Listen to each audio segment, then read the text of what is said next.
lot of great assets that I wasn't aware of at first when I began working here. It's a very neighborly community. It's a walking community. It has its own its own downtown. A lot of local businesses and restaurants. People know each other. It's a front porch community.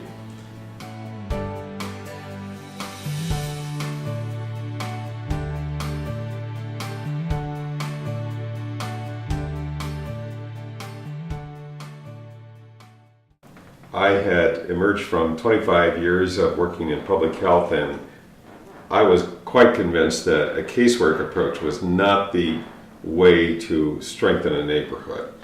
That you had to be more education oriented and more concerned about general conditions in the neighborhood. I knew that there was a problem of youth development in the neighborhood, in that a lot of kids were involved in gangs, and at that time this involved very serious issues of violence. And then as I actually accepted the job and began to talk to people, waitresses, people on their porches, just anybody I could ask what the needs were, I was really astonished at how often they use the very same words. There's nothing for the children to do here. At the school, we had programs that were canceled due to funding sources, okay? So UNI offered extracurricular activities for our children, and I really felt that our kids needed to have a balanced curriculum.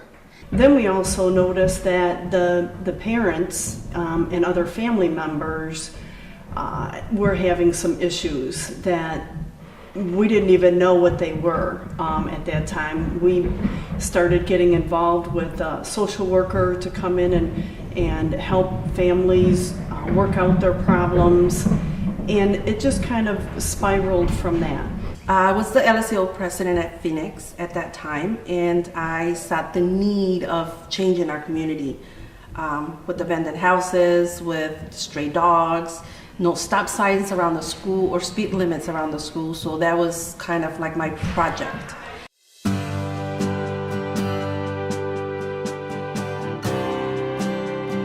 Our focus is on families, making sure that the neighborhood is an inviting place, safe place for our families, and that our families continue to live here and have their businesses here and continue to thrive.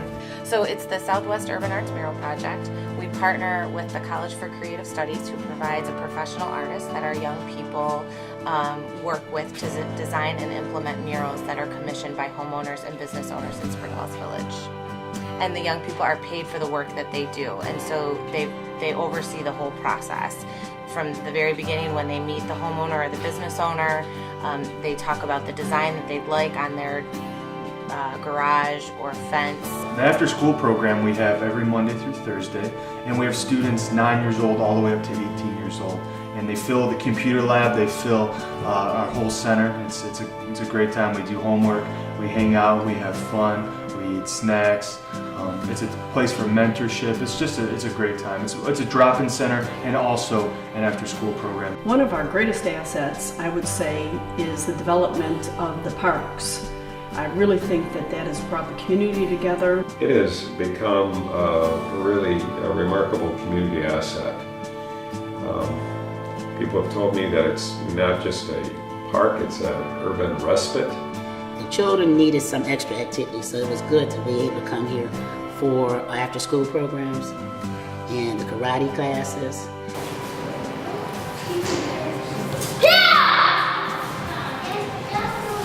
Normally I only get little ones to come and do karate, and I would like to have pretty much everybody to be involved. It's something that we do for the community. Carlos and I, we really try to enjoy this very much, so the kids will get lots of discipline and they enjoy what they're doing. Tenemos ahorita clases de computación en español y en inglés, tenemos clases de inglés y tenemos personas como yo que estuve trabajando 1 año y medio en la comunidad, hablando con las personas, dejándoles saber que todo tenemos en español y en inglés, teniendo juntas bilingües, y siempre tenemos alguien en la agencia que habla español. The computer class is We start with a beginning basic computer class, and it's for adult users that have never had any formal training in how to use a computer. The computer class for adults, it is a bilingual class. It's English and Spanish, and there's hands-on practice, how to use the computer starting from the beginning. And the agency commits itself on every level, from early childhood to adulthood. We try to engage the resident in learning, adult learning, adult classes. We have a Zumba class that just started. If you use Zumba more as cardio with salsa, Latin music, and again, it's like you're exercising, but you're not exercising. You're having fun. Our bike shop came out of young people wanting to learn more about bikes and wanting to engage in that kind of activity. The apprenticeship program came, it was developed out of listening to what young people here had to say about not having access to opportunities.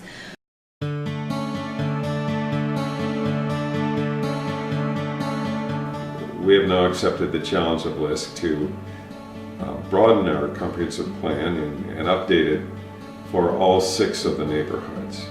Right now, our newest project is called Building Sustainable Communities, and that's a project supported by the Local Initiative Support Corporation here in Detroit.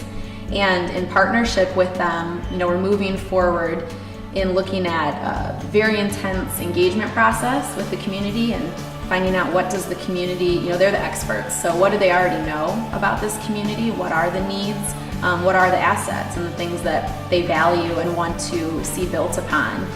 It entails one-on-one interviews with all different types of community members. It entails focus groups with business leaders, residents, or resident organizations. Entails surveying, and it entails recruiting people from all different walks of the community to attend a variety of different meetings. So we're really looking to go to the grocery stores, go to the unemployment office, go to the parent meetings at the schools, and meet people where they are. This process can't move forward in any capacity without resident involvement and resident voice and engagement. So this is actually, to me, in my eyes, a really crucial piece to making sure that we're formulating a comprehensive plan. Tenemos que trabajar en ser más abiertos y estar dispuestos a donar, aunque sea una hora de nuestro tiempo, para venir y ayudar y sacar nuestro barrio adelante.